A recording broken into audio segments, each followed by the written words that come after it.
All right, we are live. Welcome, Vikings fans, into the Skol Experience. As our friend Dave here mentioned, we are joined by Mike Wobschall, Wobby, as we all know him. How's it going tonight, Wobby? It's going great, fellas. How you guys doing? Thanks for having me. Good. It's much better coming off a Minnesota Vikings W. After that Dallas, whatever that was, I even forget that game happened. Huge bounce back game on a short week. So it's much easier to talk Vikings football after a win like that. Am I right? I think the last time we talked to you, at least on my other show, was before the Cowboys game. So yeah, how did we didn't see that coming, man? We didn't see that coming.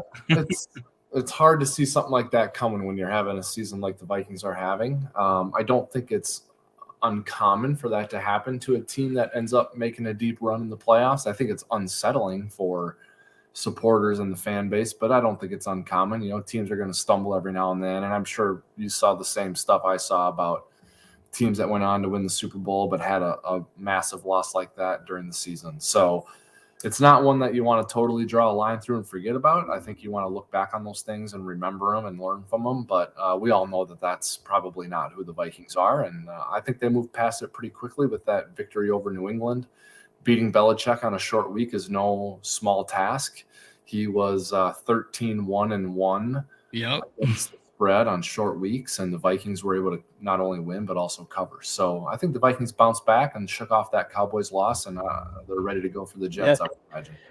Before we go too far into more game stuff, I do want to ask you, we talked about it before we jumped in here. To me and Casey, we've watched you growing up as Viking fans, as pretty much one of the faces of the Vikings. So one question I have is, what is your journey, or how did you become a Viking fan? What's your journey with being a Viking fan, but all the way up to becoming part of the Vikings organization? I mean, obviously that's huge. I would be cool if I got hired on as a janitor. Shit, even a stripper on a on a houseboat on Lake Minnetonka. I did not see that coming, Jake. Oh God, you don't have to answer that last part. I'll go ahead. But no, just a journey to being a Vikings fan all the way up until being part of the Vikings organization. What did that look like? Yeah, I grew up in Waseca, Minnesota, which is a town in south central Minnesota, nestled between Owatonna and the former training camp home of Mankato. Ended up, I graduated high school and went to college at Gustavus, which is in St. Peter. And growing up, I was a big football fan. I liked watching any game. I'd sit with my parents. I'd sit with my grandpa and watch games. And I remember my grandpa and I would have ESPN radio on, like a radio we'd set on a coffee table. We'd have a TV on watching the games and listening to scores on the radio. So my family, and primarily my grandpa, but everyone in my family loves sports and football, and my grandpa really got me into it. And I'm sure I asked him 10,000 questions, about the sport. And I probably asked him some questions about, like, how do they get to the game? Do they drive cars or take buses? And when do they get and he might have known the answers to some of those and didn't know the answers to some of them. And as it turns out, I ended up, getting an internship with the Vikings when I was at Gustavus. I worked in the athletic office there, and my boss in the athletic office knew some people at the Vikings who were looking for some help for their new website. And one thing led to another. I ended up getting a job with the Vikings right out of college in 2007, 2006. And I got to know the answers to all those questions that I asked my grandpa firsthand, and lived it for 15 years. And it was a great run. Saw a lot of great things, saw a lot of bad things. Went through 4 coaches: Mike Tice, Brad Childress, Leslie Frazier, Mike Zimmer. And, it was a lot of fun. Ended up, I have 3 kids, and got to the point where it was hard to do it. It was hard to be gone 6 days a week for home games, 7 days a week for road games. Got 3 kids in school and sporting events, and it was hard. So my time doing it ran out, but it was a great run.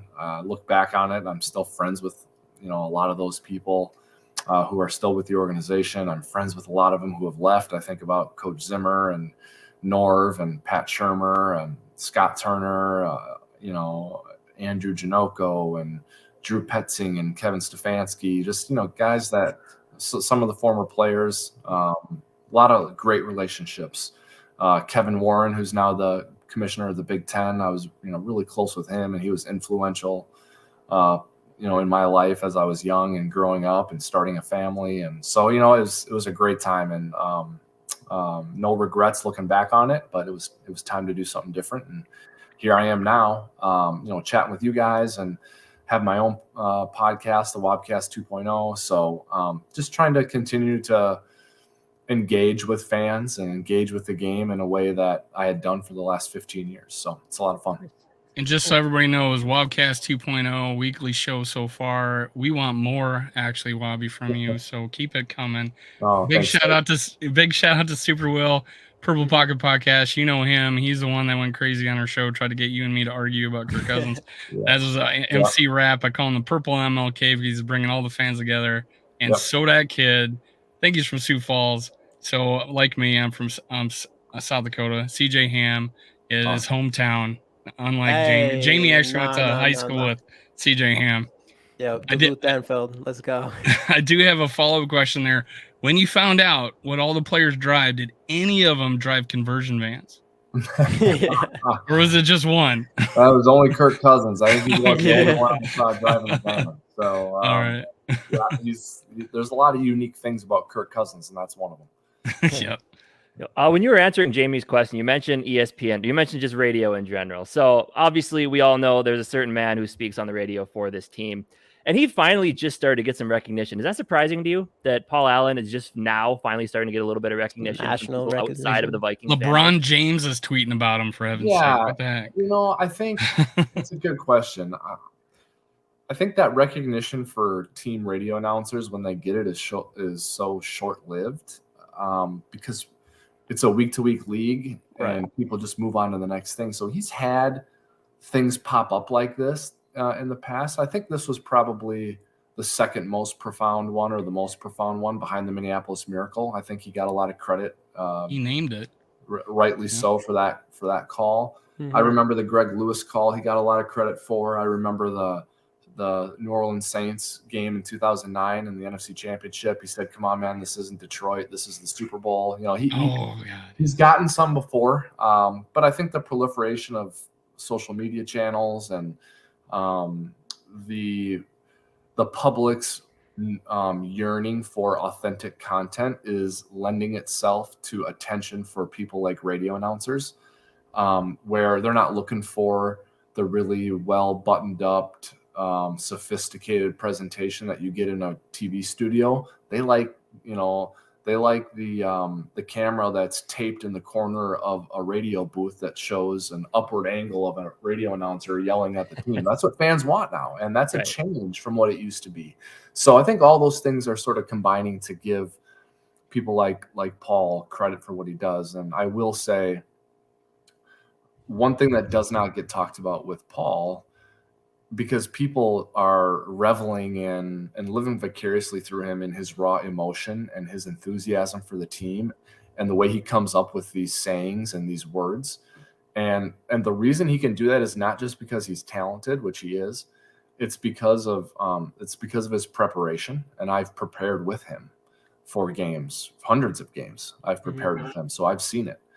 He is so prepared for games with opponent names and stats and Vikings names and stats and trends, and that when things get going for real and it's moving fast and something unbelievable happens, he's not thinking.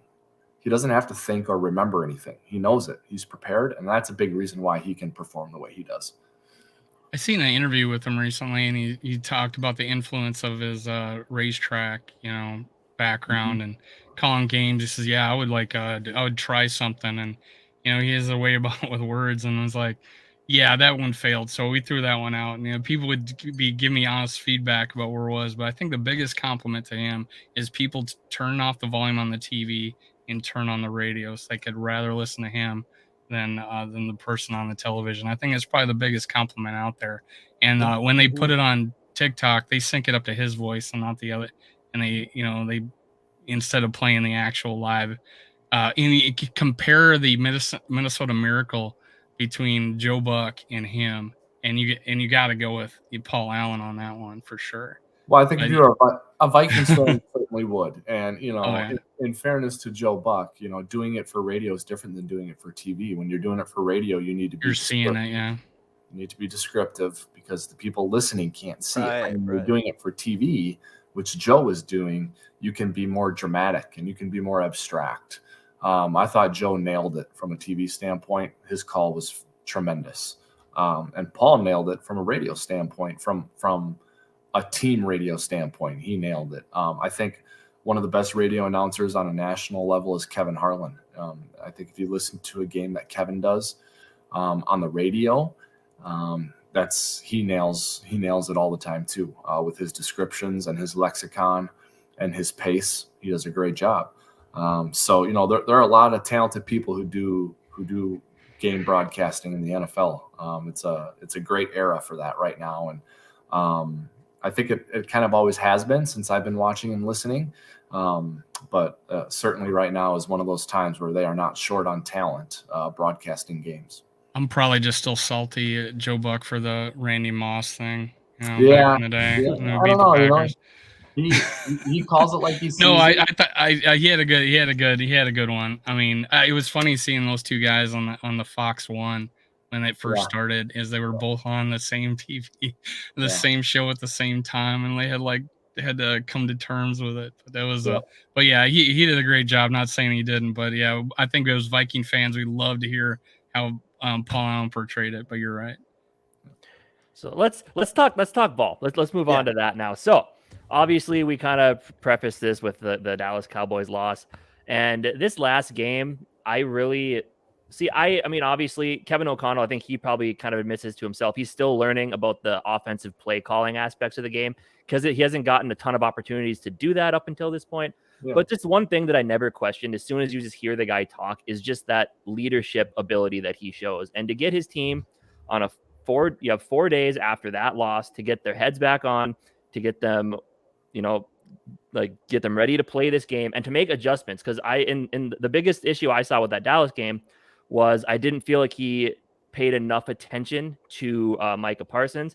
And coming in, you had sack leader Matthew Judon coming in, and I thought he did a really good job. You saw Johnny Munton there helping with blocking. CJ Ham was. So it was just nice to see that adjustment made. And just like I said, to get the guys ready to play in a game 4 days against Bill Belichick, one of the best coaches at exploiting weaknesses on the other team. I just felt like this was probably one of my favorite head coaching moments so far from Kevin O'Connell. There's been a lot of them in a 9-2 season. I'm just curious, Wobby, what your thoughts were on his coaching performance this last game.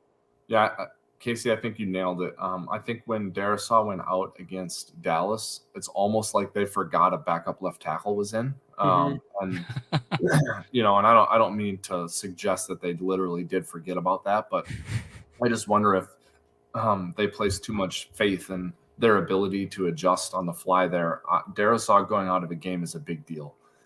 So you're right. They did a much better job against the Patriots. I think that Kevin O'Connell absolutely knows what he's doing, and I've always gotten that sense from him since the Vikings chose him to be the coach. I really didn't know him from Adam, aside from the fact that he was a player at one point for the Patriots in the league. But I really get a sense that he spent his time as an assistant pouring everything he had into his team, knowing, though, in the back of his mind that he would likely get a shot someday. And when he got that shot, he wanted to be ready. And he seems very organized. He seems very directed as to where he's going, what he wants to do, and how he wants to do it. I hope the front office doesn't get in his way in Minnesota, because that can be a problem for a coach who knows what he's doing. Right. I'm not convinced. I'm not being critical of them, but I'm just not convinced that side of the organization is as organized and as sharp right now with what they're doing as O'Connell is. We'll see. Yeah, that's going to take time for Kwesi. We can't grade him off of one draft. He has only had one chance in free agency, one chance in the draft, and one chance in re-signing players. We have more of a body of work for Kevin O'Connell. So in fairness to the GM, It's, that book is yet to be written. But from what I can see so far with Kevin O'Connell, it looks really good. The one thing I will say before we move on from this topic is another thing that I do really like about Kwesi and about Kevin O'Connell is they recognized, I believe, that they walked into a pretty well-built house, so to speak. Right. With a talented roster and a lot of really key pieces already in place, because they didn't throw out the baby with the bathwater. They kept a lot of what Zimmer built and what Rick Spielman built, and they added their own twist here and there. But, there's no question that a lot of what was already in place here in Minnesota is the key to them being where they are right now. And I don't want to take anything away from Kwesi or from Kevin O'Connell, but I think it needs to be said that they inherited a pretty damn good situation. Yeah, for sure. Definitely agree. I would. I want to bring this up. Hey, Too Evil, Too Hope, we got you, man. He says he was complaining over there on the chat, so he's a little needy. And we know you're a little needy, Too Evil to Hope. We got Wobby on here, and he's going to answer your question. Okay, come on. So Donashell needs to update his scheme so that opposing quarterbacks actually get pressured. I do think you make a good point by we need to figure out how to pressure these quarterbacks, especially these weeks against these quarterbacks like Mike White or backup quarterbacks, whatever you want to call them. What's your feeling on our defense now? Because obviously it's pretty worrisome to see what the Patriots offense that I don't think has tons of talents on it. What they did to us, and then obviously what the Cowboys did before. What is your thoughts on all of that? Yeah, it's not good enough right now to get to where everyone wants the Vikings to get to. It's good enough, I guess, to be 9-2, right? Right. That's what they are. That's scary, right? For other teams, 9-2, and we. No, Dave, you're right. You're right. And Yeah. I said that in their first 7 or 8 games. I'm like, I don't know. They're not even really playing well. What's going to happen when they play well? And I think they've strung together some pretty good performances now. But, against Buffalo and against New England. But through that Washington game, I'm like, I think they've played like 3 or 4 good halves the whole year. And they've only lost 2 games. Or 1 game. So, I don't have any question that the offense can be good enough and sharp enough to get where they want to go. I do question if the defense can. Now, if I said that and Patrick Peterson was in earshot of me, he would probably have something to say about that. And rightfully so. Patrick Peterson, by the way, has found the fountain of youth somewhere here in Minnesota. Holy crap. Yeah. We got to look for that, guys. We got to find that. Well, Casey and Jamie don't need that. They don't want to throw his way. They didn't even Patriots didn't even go near him in that game. Well, I wouldn't either with the way he's playing. So, I don't know how to answer the question directly other than it's not good enough so far, and they need to get better on defense. And, in some ways that you measure defense, they're last or second to last in the league. And it's unlikely that they're going to get very far doing that. So they got to make some changes there. We've seen just a short point. We've seen opportunities even in that Patriots game, not opportunities, but we saw them shine a little bit when they went and did they disguised their pressures when they had 8 people up there and they went with 5, or in that sack at the 1 yard line they only brought 4, but they disguised the pressure. And then there was a play where they finally they had Harrison Smith come off and flushed him out of the pocket, and he cut off half the field basically doing that. So there were signs that we did that, and we had 2 stops in the first quarter. So there were signs that we did that. As a fan, we're like looking, why isn't this happening the whole game? Because I feel like if you can disguise in 1 quarter, you can disguise. I would rather have them get out to a 2 touchdown lead with 4 stops in the start the game, get out to a 2 touchdown lead, and just hopefully they don't figure out your defense the rest of the game rather than saving it for the 4th quarter every time. Right. Well, I don't know. Yeah. So I think part of the issue is like they are not great at rushing the passer and they are not great at coverage. Okay. And that's not a good combination. If you're just okay at both of those, you can kind of figure it out and finish middle of the road on defense. But like if you're great at one of them, you can get into stretches of games where that component of your defense can carry your defense from game to game. But they don't. Right now, they're not, and maybe part of it's because Zadarius Smith, I think, is playing a little banged up. But if they can get that interior back and healthy and get Zadarius and Daniil on the edge, then I think they have a chance to be great at rushing the passer. And then you can live with some inexperience in the secondary, and you can live with some mistakes in the secondary because your rush is going to get home in some of those games. It's needed because go ahead. I think O'Connell was talking today at his press conference. I think he said that he's hoping that Tomlinson will ramp up the practice this week and be ready to go by Sunday. He said he should be back on the field tomorrow. So and that's what I mentioned, those last two games, and those were two games that we didn't have Tomlinson. We didn't have we started Shelley, fourth string cornerback that just came off the practice squad. And this week we'll get Evans back. We're still waiting for Cam, but we are missing some really big pieces in both those areas. Pass rush, even the run game. We've been allowing way too much in the run game recently, which will be very helpful to have Delvin Tomlinson back. But yeah, I mean, this defense, if we're completely healthy, I do think we're not going to be as worrisome moving forward. I'm still a little bit worried about the Ed Donatel scheme. I don't know. What's your feelings? I know, let's see, Derek Johnson brought up, there's been a lot of criticism towards the offensive coordinator lately because of the numbers, or he meant defensive coordinator. I see otherwise. Do you think there is a scheme problem there, or do you think there's just, injuries are building up or lack of talent or? Yeah. So I don't want to give, I think it's a good question. I don't want to give coaches a free pass because I think coaching matters in this league. And I don't think every coach is doing a great job every week. That can't happen. Right. So, but I really don't think it's a scheme or a coaching issue with the Vikings defense. I think it's a playing issue. It's a player's issue. And whether you subscribe to the way Pro Football Focus does things or not, what you have to at least give them is the respect of consistency and data, where they watch every player's every snap, every game, and grade it. And so if you just use that not as your Bible, but if you use that as some piece of evidence. Yes.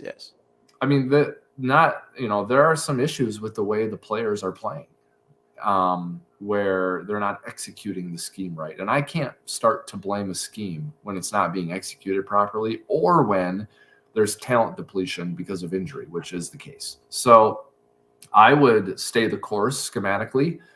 The other thing, guys, is, and this feeds into people like Patrick Peterson, Cameron Dantzler, Zadarius Smith, and Harrison Smith to some degree. When you have an offense that can light up the scoreboard, you can play defense a certain way. And we've seen the Green Bay Packers do this when Aaron Rodgers and that offense are humming and they're scoring 30 points a game. You don't need to be the number 4 defense yardage-wise or scoring-wise in the NFL. What you need to do is take the ball away. And if you can steal possessions from the other team, they're already hard-pressed to keep up with you if you give them 12 possessions in a game.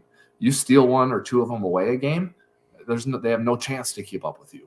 And the Packers benefited from that defensively for a long time with Aaron Rodgers. I remember lots of years being with the Vikings, and I would look at our rosters and I'd say, God, the Packers roster is not better than ours, especially on defense. Their defense sucks, but they're 12-4 every year, and we're 10-6 because they got Rodgers scoring 30 points a game. So it doesn't matter if they don't have enough talent on defense. So, so I think they should stick to their guns schematically, stick to their plan, and get healthy. And if the offense can score 30 points a game, 28 points a game, they can afford to give up some things on defense. And the nice thing about the defense is they have been stepping up when needed at the end of games. Not all the time, but they've been doing it enough to which, because you don't go 9-2 without a defense that has some talent on it. And we've seen Patrick Peterson has made his presence felt, especially like that Buffalo Bills win. If you want to go look at something like that, was the game where Patrick Peterson and Arizona, both those games were one where he just said, "Hey guys, I'm still here and I'm still a top cornerback in this league." And he's really surprised me when we re-signed him. I was just kind of like, okay, like a veteran presence, teach the young guys, but with the way he's playing this year, man, it's impressive. So I see what you mean. And I've been very critical on Donatel. Again, I'm not an elite football mind. I just go off what I see. But again, I think I hope they can at least figure it out enough to where when playoffs come and we get into crunch time that they'll be able to make do. And hopefully, like you said, by then, hopefully we'll be as close to full health as possible. I mean, obviously we know it's impossible to be at full health that late in the season, but let's hope so. I mean, I don't know. Just with the way this team is, it has one of the. It feels like it could be. I hate to use the word like a special team, but it feels like it's something that could look that way. Well, Casey, I mean, I think it's got a little bit of destiny to it. This season does. I mean, it does. Like the way Detroit just laid down for the Vikings. They owe us one for that draft trade. Yeah, right. They had no business beating the Saints in London. They won that game. I think the Commanders had them beat. So there is a little bit of destiny and special feeling here, and that sounds critical, but it's not, because that's part of the narrative of most teams that make a deep run to the playoffs, is they had a little bit of destiny to them. Right. Hey, before we move on to the Jets, I need to pay the bills. We're partnered with ChuckForeman44.com. Make sure after you're done watching this video, go put your Skol in the comments, anything. Every comment's an entry. Giving away that 44 jersey, autographed by Chuck Foreman, January 3rd. Also, we're partnered with Fanatics. I got a couple links in the description below. I got all Chuck Foreman's links in the description below. If you go to ChuckForeman44.com, go put it in Skol15 at checkout, you'll get 15% off. So, Mike, we're going on to the Jets. Mm-hmm. I kind of feel like they're equally, as far as, they could be even more talented than the Patriots. And now they got a Mike White where they may have found something. I know people are like, oh, Mike White's nothing, whatever. But, hey, they may have upgraded at quarterback, because they're starting quarterback. I think the team, the players around them, I feel like, hey, someone just won a job on merit. And I think they rally around guys like that, like a Taylor Heineke did. The Commanders, I always want to say Redskins too, but the Commanders, rallied around a Heineke. They could rally around a Mike White. But I kind of feel also that the Bears were depleted, and two of those touchdowns were off of guys that fell down. Two guys fell down, and the guy's wide open, and anybody could hit him. But hey, he played well. He played almost flawless in that game against the Bears. They were depleted, and they also had the downside of not having their starting quarterback. Yep. So what do you feel like? Was the last week a mirage? We can't really go off that Bears game, or do we see something in Mike White? No, I don't want to call that a mirage, guys. I'm looking at their schedule here on my other screen right now. I look at some of their games against, poor teams, Bears, Broncos, Packers, and they do what you should do to a poor team. I mean, they beat them down. Unlike us. So, right. And they beat the Bills by 3. Tight game against the Patriots and a loss. Tight game against the Steelers and they win. Tight game at Cleveland and they win that one. Probably Cleveland's home opener, I'm guessing. So I don't write them off at all. I don't think last week was an aberration. I think the Jets are a quality opponent. I think they will come in here with a good defense. And it's tough sledding against them for the Vikings. I might call Mike White's performance a bit of an aberration. Give him credit for what he did, but also wonder if part of it's a lot of unscouted looks, being unfamiliar with the quarterback, hard to prepare for that. Plus the Bears just aren't very good. So it's a lot different story coming to US Bank Stadium. I mean, for anyone who's been in that building for a Vikings game, not just Mike White's not walking in there and scoring 31 points, so I think that this is, look, the AFC East, guys, has proven itself to be a very good division. The Jets are in the thick of it in that division. So this is a tested opponent, a battle-tested opponent. Probably as tough, if not tougher, a game than the Patriots. If the Patriots game hadn't been on a short week and you got to face Belichick on a short week, I'd say this one is no doubt tougher than that New England game was. So I think this is an opportunity for the Vikings to find some things that work in the running game. The Jets surrender about 112 yards per game, as opposed to their pass defense, where they're top 5 almost in any category. Yeah, so, and you mentioned PFF, and I believe that they're number 1 PFF with a grade of 89.7 in coverage. Yeah, so that means something, Jamie, right? I mean, that does.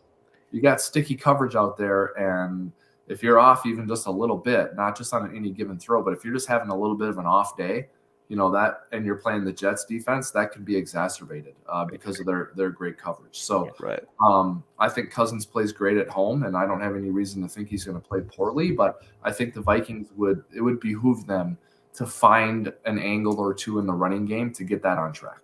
Not just in this game, but for the rest of their season. Sure. And I know you mentioned the sticky coverage that they have there too, which is a matchup I'm really curious to see. Obviously, because me and Jamie on our video we did for the Cowboys game, we kind of highlighted the matchup between Justin Jefferson and Trevon Diggs. With the pressure that Kirk had in his face, we didn't get to see a lot of that. We're welcoming in a Jets Diggs team took credit for it though, as celebrating how great a job right. he did against Justin Jefferson when Cousins couldn't even get 7 sacks. Yeah, but the Jets come in 34 sacks this year. So with the way that we adjusted to Matthew Judon last week, I feel like Kirk's gonna have more opportunities downfield, or more opportunities in the passing game in general. But JJ and the guy who probably, if he went back, would be the number 1 overall pick, Sauce Gardner. That's a matchup I'm really interested to see when we get to see that. Those two going up against each other. I think that's going to be fun to watch. Sauce, me and Jamie both loved him in the draft process. A lot of people did, obviously. I just feel like he's got that swagger, and JJ, we all know he's got the swagger too. So I think that is going to be, when we get to see that, that's going to be one hell of a matchup to watch. Swag against swag. You know what, Casey? You just got me even more excited for it, the way you broke that down. I think you're right. There you go, Case. I think about Justin Jefferson, and what I think is special about him, guys, is the fact that he's a little bit of just a scheme buster on defense, where it's like no matter what you do, he finds a way to get open and produce. And I know his touchdown numbers are down compared to what people thought they would be, but he continues to be a factor in these games, and he continues to tax defenses and find ways to at least get catches and yards. And I give Kevin O'Connell some credit for designing plays to get him open, but I just give Jefferson credit for winning. Now, if Sauce Gardner has some success against Justin Jefferson, I think we can kind of describe him the same way, where it's like, this kid is special.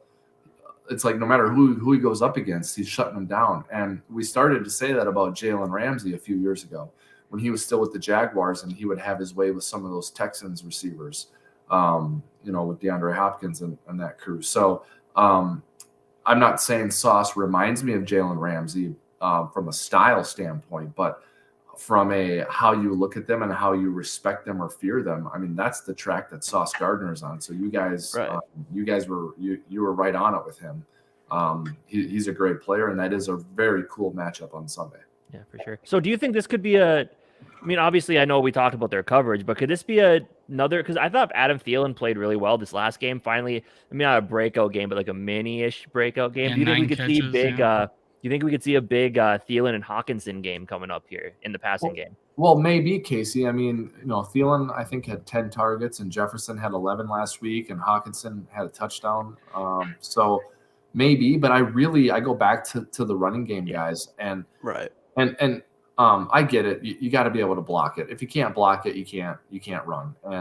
And Kevin O'Connell, if he cut open a vein and was honest with you, he might say that. He might say, I wish I could run with Dalvin, guys, but we're not blocking well enough for it. Maybe that's the case, but with just eventually what you don't want is to get to a point where you've neglected your running game enough where you're just not good at it anymore. You're not sound with it. You're not in rhythm. You can't rely on it, because if you run into a bad day, if you run into a great pass rush, if you run into inclement weather and you can't throw it, now you're kind of stuck.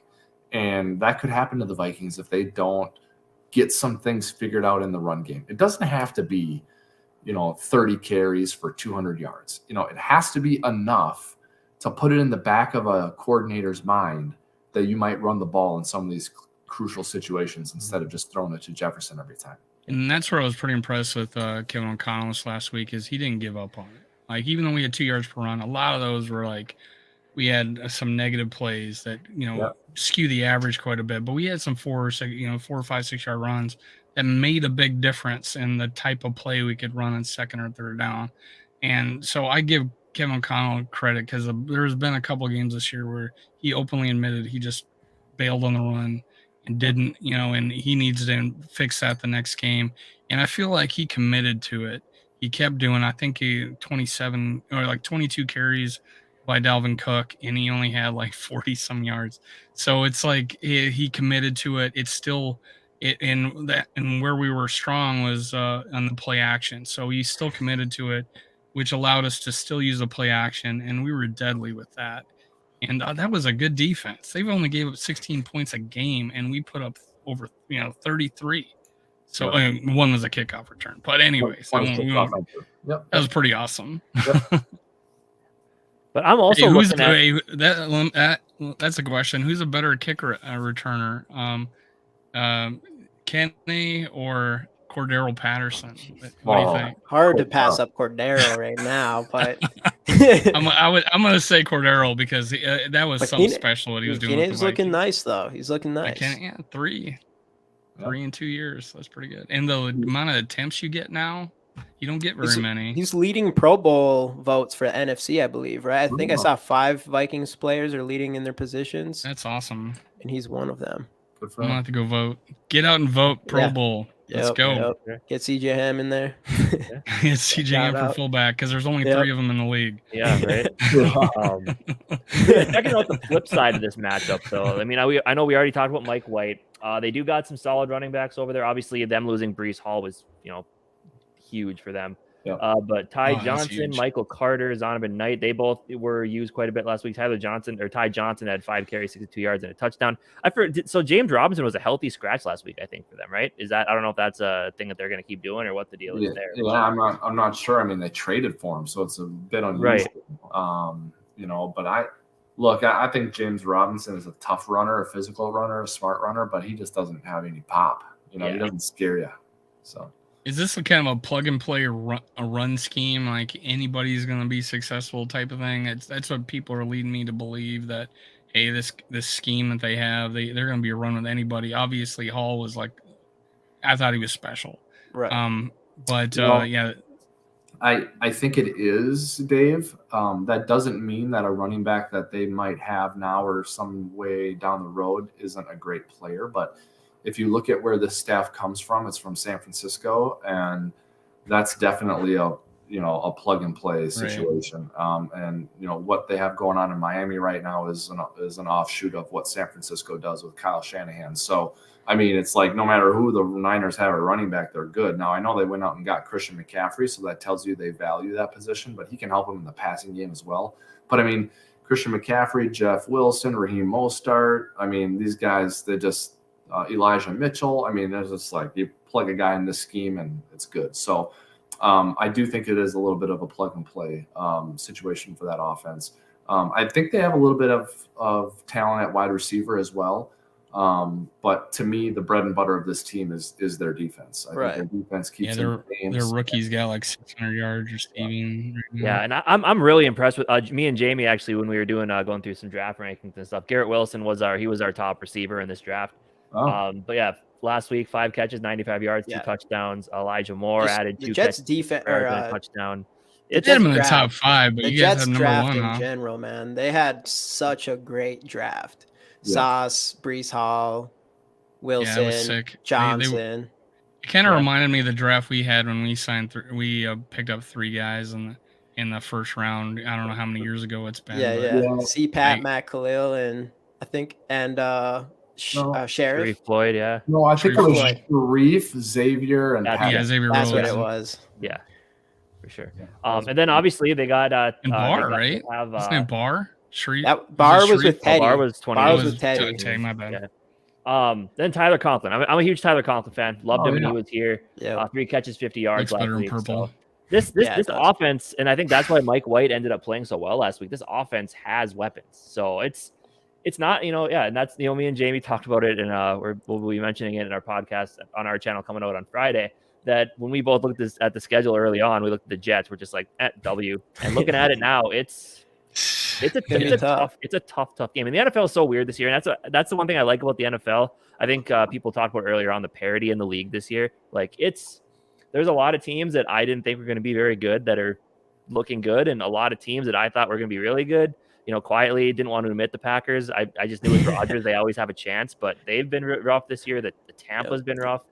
It's just a weird year in the league. And I kind of hope it stays this way. I like seeing the new blood kind of rise at the top. I think that's exciting. I think that's really exciting. You're hitting on something, Casey, that I like to talk about and make it a point to people. I mean, this whole thing, the NFL is designed to generate parity. It is designed to bring everyone to the middle, because if you have a great season, what happens to you? Well, you pick later in the draft, you have a harder schedule than everyone else. And if you play poorly and have a bad season, what happens to you? You pick early in the draft. Become the Rams. You have an easy schedule. So it's all designed to pull everyone into the middle. And that's why when you have what the Patriots did with Brady and Belichick, what the Packers have done with Favre and Rodgers and McCarthy and LaFleur, what the Steelers do as an organization, it is so impressive to have that sustained success. It is really remarkable. Because this thing is designed to prop you up if you were bad or pull you back down if you were good. I thought Spielman kind of took away a lot of stuff the Patriots were doing. He was like on steroids with the Patriots, where he would trade off veterans and get picks. He would accumulate picks every year, and I thought Spielman kind of took that from him. But a quick shout out, Jacob LeBlanc, any relation to Matt LeBlanc, friends? Bleeding Purple since 95, which happens to be the year Casey was born, I believe. Was it 95? 94. 94. Close. So it was close. And David Michelson, I appreciate you joining. You guys have been listeners, but yeah, I kind of felt like Spielman was like that. He was like a poor man's, version of Belichick, where he collected all those picks, and we got used to having at least 10, if not 15 picks in the draft. And it was like, hey, more bullets, more times hitting the target. But it's almost like the Patriots had an art. And a quick reference to the Yankees, they worked the system so bad too, is that they would sign all these veterans, let them go, and they would get these compensatory picks, and they would have a first round pick, and then they had 3 compensatory picks in the first round. They cheated the system so bad, and I felt like that's what the Patriots did in the NFL. Is that they accumulated those picks, they let those veterans go, they plugged and played, younger guys in, and they kept stirring the pot. Did you see that with the Patriots? Well, I think there's a lot of different ways that it can work, Dave. I don't think there's any just like one way that's better than everyone else's. I know the Dallas Cowboys in the 90s subscribed to the theory of the more darts you can have to throw at the dartboard, the better chance you have to get good players. And the Rams of late felt the opposite, right? They felt like, we don't need those picks. We don't need the picks. We want the players out on the table. Yeah. So I think it can work both ways. I think what's important is that you have a system and a plan, and you execute that plan well. And if you execute it well consistently, you will see good results. The other thing I would say, that since you brought the Patriots into it, is I think you have an approach that you build around the fact that you have Tom Brady and Bill Belichick, who are probably the best to ever do it at each of their spots. So I think you can draft a certain way knowing that you have Tom Brady. Whereas if you didn't have Tom Brady and you have Mac Jones instead, you might do it differently. So there's just a lot of things that factor into it. I think what you need to have, though, is you need to have a system of grading players, and you need to have good communication between coaches and scouts. And if you are consistent in the way you grade players, and if you have synergy between coaches and scouts, I think you will have success in the draft. One of the funny stories from Belichick, I just recently saw an interview with him, and he brought up Gronk, and they had flown him in or whatever preseason. They put him in a conference room, and they came in the conference room, and he was sleeping on the floor. and they still drafted him. So they went after talent. They weren't going to worry about someone sleeping on the floor. They said, hey, this guy plays good. Let's draft him. And I feel like that's like we did with like a Randy Moss. I was like, we can't pass this guy up, but we didn't do with a Warren Sapp. It's like, hey, be consistent, have your plan, and and stick with it, one way or the other. Yeah. So I want to say, so this week, if we beat the Jets, and we've talked about the Lions a decent amount in this, and the Lions lose this week, we clinch the division, which I think is the earliest in the history. That'd be a record. Right? It'd be a tie, I believe, for the earliest. Yeah, but those still a record. Seasons were 16-game seasons. We got a 17-game season now, so in a way, it would be earlier, right? Yeah. But isn't it weird though? Coming into this year, we all thought like got to beat out the Packers, and now it's coming down to the Lions losing a game for us to win the division. I think that's or if we just win two, right? If we just win two, we'll win. But I'll tell you what though, and Wobby, I kind of want to get your thoughts on this. Me and Jamie have talked about this kind of ad nauseum. He doesn't agree with me all the time on this, but like I am in the field of look out for the Lions when they finally find their answer at quarterback and add a few more defensive pieces. I think this team is shaping up to be a nuisance for this division for years to come. Just looking at their offense, I mean, Jared Goff is serviceable, but he's not their guy. But just what they could have on that offense, receiver-wise, I'm a huge Amon-Ra St. Brown guy. Yep. Jamison Williams, I kind of wish the Vikings would have just taken it 12. DJ Chark being there, Khalif Raymond, solid. DeAndre Swift, Jamal Williams, that offensive line is probably, would you say top 10-ish in the league, if not better. Yep. Defensively, they have some young pieces. Jeff Okuda's finally stepping up. Aiden Hutchinson's being what everyone thought he was going to be. So I don't know. I personally just think this Lions team could be a nuisance for the next, who knows how many years. Yeah, I don't I don't totally disagree with you.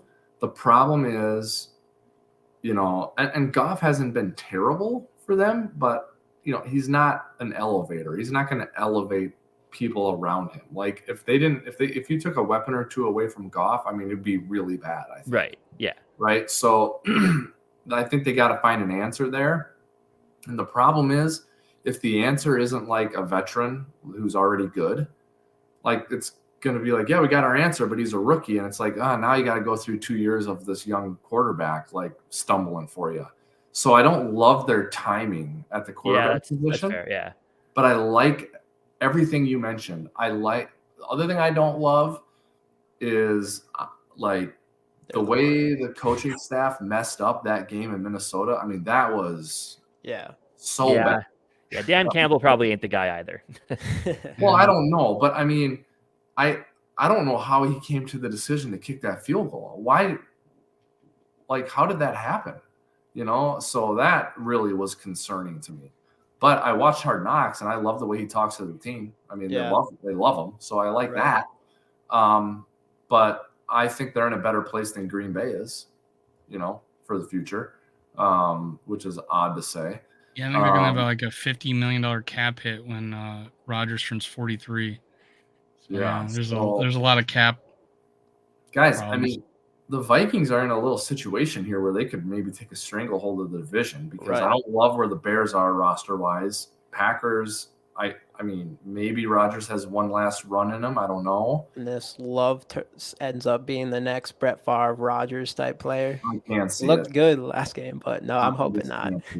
I mean, I don't see that. And the Lions, to me, are not over the hump. So the NFC North will probably be looked at as a pretty weak division going into next season, would be my guess. It's kind of like the 80s. Yeah. Before, except for the 85 Bears. But like I was listening to Chris Collinsworth gush over Jordan Love making some good throws against prevent defense. Like the arm is good, and I think, and he's talking. Look how good his arm is. Like everybody knew he had a good arm coming out of college. Yeah. Will everything else work out for him? And what we've seen in full game action to this point doesn't look like he's going to be the guy. So I mean, I don't know. I think Chris Collinsworth just gets that way sometimes, but. Yeah, I don't know. I'm not buying into Jordan Love yet either. I mean, they have to have some bad quarterback luck at some point. Yeah, hopefully. But it was dramatic, that whole scene, right? I mean, right. Rodgers gets hurt and they're getting killed, and Love comes in and it's an immediate touchdown. And like, there's a little bit of drama there, and I think that can like amp up an announcer and get him to like get going on a guy. But like, you want Jordan Love for 65 snaps in a game at US Bank Stadium or in a game at San Francisco? Like, I don't think you want that. I don't think so. And they just better not have three Hall of Fame quarterbacks back to back to back. Yeah, no, I can't have that. That's it for me. I can't have the Packers have 3 Hall of Fame quarterbacks in a row. Just you can't. No. We need them to sit at the bottom for just give us a few years at the bottom. That'd be nice. Well, I don't know if that Packer fan base can handle that. Yeah, we're about to find out. Hopefully, I think that wait list for Lambeau Field will get a lot shorter if that happens. They don't take losing very well over there. They'd be like, "Why are we sitting out in the cold, anyways?" Yeah. Why do I have this piece of paper that's worthless? It says I'm an owner of this team hanging up on my wall. What's going on? Oh, did you see how the Philadelphia fans put Philadelphia cream cheese boxes on their heads when they beat the Packers? That's nice. Yeah. Same with Sauce. We used a picture of him in our last podcast, and when he played the Packers, he had put the cheese head on or whatever. Yeah. So he was that picture. But I mean, they'll segue back into this Vikings Jets game here. Big game. I think it's, like we said, it's going to be a tough one. What we always like to do before we sign off here is do some score predictions. Wobby, you into score predictions or not really? Let's do it. Yeah, it's fun to do it. I love that. All right. You kick us off. And then what me and Jamie will also do is give like one big player prediction for the game as well. Okay. Where I'm kind of settling on this thing, guys, is 24-20. I think it's going to be one of those kind of games. I would call it an under game here. I do not know what the line is. I know on average it's about 46 in an NFL game, maybe a little higher in the last couple of years. This has sort of got an under feel to me. And I think it's tough sledding. It's hard work. It's not jump out to a 17-3 lead and coast. I think we're going to grind and dance with these guys a little bit and find a way to win it in the end. And so I'm looking at 24-20, 27-20, something in that area. So Vikings win and cover. And from the standpoint of who plays really well, I do think it's going to have to be in the running game and Dalvin Cook, and you're going to have to get things going on the ground there. And that plays into it being an under game because you're running the ball, you're not explosive, but you're moving the chains and the clock is running. That's how I see this going. And it will not shock me if the Jets are in it to win it at the end of the game. I'll be a little surprised, though, if the Jets win a close game at US Bank Stadium because the Vikings are undefeated in one-score games. And I don't think the Jets have the special sauce to win a close game on the road. No pun intended. Yeah, right. Everybody in the chat, give us your score predictions. We got a 31-28 by David. I'm going to interject here because I saw this. For some reason, me and Jamie were talking about it when we were recording our show too. It was like for some reason, this game feels like one that might turn into a shootout. I don't know why I feel that way. I'm probably going to be wrong, but my guess was last 31. Weekend. No, I thought I had like 10, Pat scoring 10, and I think 20-10 or something like that. Ended up being a bigger scoring game. But my guess is close. I'm going to go 31-27 Vikings win. I think Kirk's going to have a big game against a tough defense. Okay. 2 weeks in a row. Yeah. I went 24-17. I did. I'm going 24-17 for no reason other than I'm just picking that score. I just don't with the different quarterback in the field, no tape, whatever, little tape on it. They played a depleted Bears team, but I do feel like a Donatell. I didn't mean to say that. Honest to God, I know people say it I just read it in the chat, so I apologize. Donatell's defense. I think he's gonna bounce back. I think the players again. I see them individual effort play within that scheme where like and Evans is gonna play hopefully here, and he'll break break much better on the ball. We'll learn from our mistakes with our safeties playing too far back. Disguising that defensive defensive pressures a little more throughout the game. I just feel like Kevin O'Connell, I think, has the moxie enough to go to his defensive coordinator and say, hey, we need to change a few things, or let's work on a game plan together type thing. And they had that extra time, like we came out of the bye week, and we won a game, which we haven't been used to a lot in recent years, of us winning games coming out of the bye week, and we were like awesome at it back in the 90s. So I think he's going to bounce back. So I'm going to give my coach of the game, Donatel's going to flip this around. I got 24-21 is my score, and pretty much every single week I give some separation. I was hoping for the first game that's not close, and now I'm done with it. I keep trying, it's not working, so I'm gonna keep it close. Maybe that will change things. But I know Sauce, in all of college he didn't allow a touchdown. It says PFF, according to PFF, he has allowed 1 touchdown this year. He says that wasn't on him. So in his head, he thinks he still has not allowed a touchdown this year. Well, I think Justin Jefferson is going to come in this game, give him a proper introduction into the NFL, and score 1 over his head. And there's nothing that he's going to be able to say about that. So that's my prediction: is Justin Jefferson scores Take that, Sauce, over Sauce Gardner.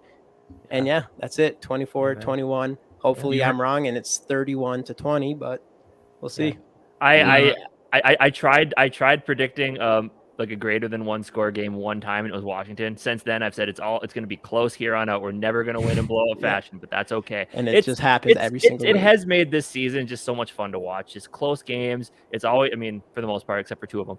But for the most part, it's always exciting, and that's what it's all about. It's all just being into if you're blowing a team out, yeah, it's kind of fun to watch, but at the same time, it's not all that entertaining. The games we've had this season have just been like nail biters till the very end. I've been through every range of emotion in every single game this year, and I kind of love it. You kind of love the adrenaline rush, and we love it because we're winning. Last year it wasn't so far. Yeah. But then a couple of beers to calm you down after celebrating a Vikings win. It's good. And I'm a huge fan of that. So.